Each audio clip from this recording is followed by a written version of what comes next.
Welcome to the Celebrity Fun YouTube channel. In this special podcast, we're diving into the unforgettable world of Céline Dion. Today's episode is all about the 10 most important songs she performed, and for each one, we'll explore the story behind it. What moment in her life or career it represents, what emotion it was made to carry, and why millions of people still press repeat when they need love, strength, and hope. So grab your headphones, turn the volume up, and come with us. From timeless movie magic to powerhouse ballads and comeback anthems. Because this isn't just a list of songs, it's a journey through the moments that made Celine a legend. And hey, if you enjoy this vibe, don't forget to like, subscribe, and tell us in the comments which Celine song lives rent-free in your heart. My Heart Will Go On. This song is basically the sound of a love story surviving the unthinkable. And that's why it hit so hard. It wasn't just another ballad. It was built to carry the emotional weight of Titanic. The behind-the-scenes legend is that James Cameron initially wasn't even sure he wanted a big pop vocal over the end credits. But the melody was too powerful to ignore. And when the team, notably James Horner and Will Jennings, shaped it into a full song, it became the emotional aftershock of the film. Grief, memory, and devotion, all in one. Céline sings it, like she's holding onto someone through time, starting controlled, almost fragile, then opening into that famous lift where it feels like the whole room is floating. It became a once-in-a-generation cultural moment, sweeping major honors like the Academy Awards, Grammy Awards, and Golden Globe Awards. But the real why is simpler. Her voice could make a global audience believe the story didn't end when the screen went black. Because you loved me. If My Heart Will Go On is epic romance, this one is pure gratitude, like a thank you letter that accidentally became a stadium anthem. Written by Diane Warren and produced with that polished emotional architecture by David Foster, the song was also tied to Falling Into You in the film Up Close and Personal, which helped give it extra reach. But it didn't need the movie to work. Celine sang it because it matched her superpower, delivering sincere emotion without sounding like she's acting. The lyric is all about someone who steadied you, shaped you, believed in you before you believed in yourself. And she performs it with that open heart, no irony commitment that people secretly crave. Notice how she builds the song like a wave. Tender confession to rising certainty to that big, satisfying payoff. It's engaging because it feels personal, even when it's huge, like she's singing to one person. And somehow the whole crowd answers back. The power of love. This track is a masterclass in choosing the right cover at the right time. The song existed already, famously recorded first by Jennifer Rush, but Celine's version wasn't about copying. It was about claiming it with her own emotional clarity and vocal control. And that's exactly why she sang it. Coming off a period where she was still proving herself in English language pop, she needed something that said, I can deliver raw feeling, but with total precision. And she does. She holds back at first, letting the melody breathe, then gradually lets the intensity bloom until it's pure release. The motivation here feels like artistic positioning, showing she wasn't a passing radio voice, but a vocalist built for big themes. Devotion, strength, surrender, the kind of love that feels like a force of nature. It became a defining early 90s moment for her because it blended technical excellence with a very human ache. And it's still the kind of song people put on when they want to feel braver than they did 5 minutes ago. Think twice. This is Céline doing drama in a quieter, sharper way. Less fireworks, more emotional pressure. She sings it like she's speaking to someone right at the edge of a breakup. Not begging, not raging, just laying out the truth so clearly that it almost hurts. The motivation behind singing a song like this is that it let her show a different kind of strength, restraint. Instead of blasting from the first chorus, she lets the tension simmer, and that makes the payoff feel earned. When she finally leans into the bigger notes, it feels like the moment you stop protecting your heart and say what you really mean. The track also mattered historically because it expanded her global reach in a huge way, especially in Europe, proving her emotional storytelling translated across languages and markets. What makes it engaging and honestly kind of addictive is how it mirrors real life. The calm voice you use when you're trying to keep it together, and the crack in that calm when you realize you might be losing someone anyway.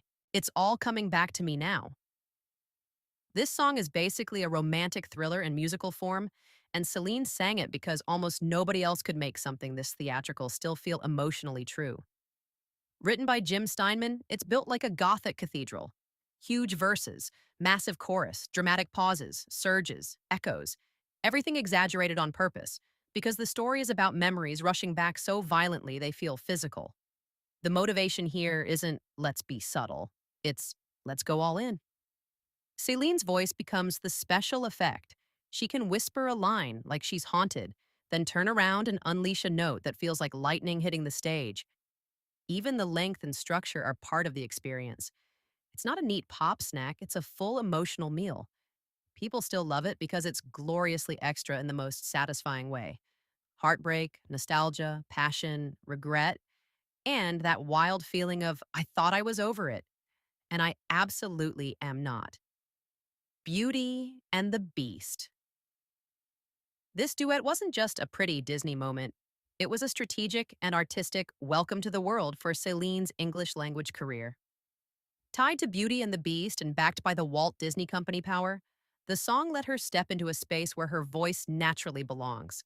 Classic melody, romantic storytelling, a little theatrical glow. Singing it with Peebo Bryson also mattered, because the duet format gave audiences a warm entry point. Her voice could soar, but it also had to blend, listen, and charm. The motivation behind taking this song is easy to feel. It's timeless, family friendly, and emotionally direct, the kind of track that makes people trust a singer quickly. And she delivers it with elegance, never over-singing, always story first. It's engaging because it captures that fairy tale idea that love transforms you, and her voice makes that idea sound completely believable. The prayer. The prayer feels like a candle lit in the middle of a storm, quiet, reverent, and then suddenly overwhelming. Celine sang it because it sits right at the intersection of what she does best: emotional sincerity, vocal purity, and a sense of ceremony. The famous duet version with Andrea Bocelli adds a powerful contrast. Pop clarity meets classical warmth, and together they turn the song into something that feels bigger than entertainment, almost like a blessing. The motivation here is less chart hit and more message. It's about hope, guidance, protection, and finding light when you're scared. You can hear that in how she phrases the lines. She doesn't rush, she lets the words land, like she's actually asking for something real. That's why it became a go to for major events and emotional moments.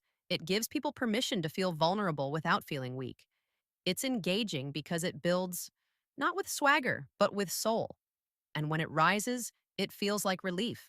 That's the way it is.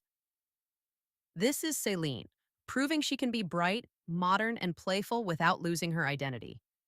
Released as a fresh single for All the Way. A decade of song, it had a clear motivation.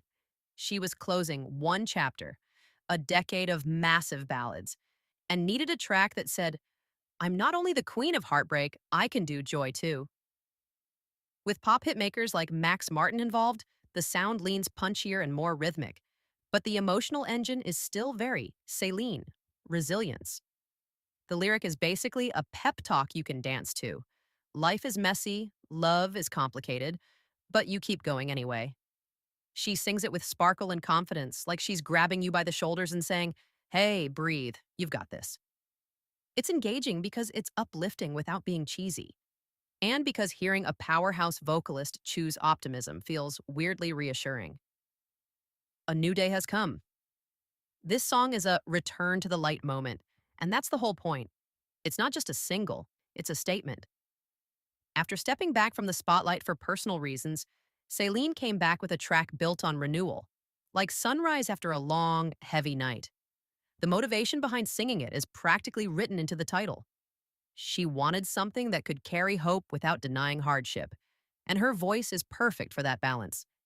She starts with tenderness, soft, grateful, almost intimate, then gradually opens the sound until it feels expansive, like fresh air filling a room.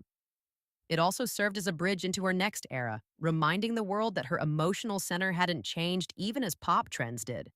What makes it engaging is how it lands for listeners who've been through anything: loss, burnout, fear, big life changes. The song doesn't promise perfection, it promises possibility. And she sells that promise with real conviction. Ne partez pas sans moi. This is the origin story power move. A young Céline stepping onto a massive international stage and winning. Performed at the Eurovision Song Contest while representing Switzerland, the song's motivation is pure high stakes emotion.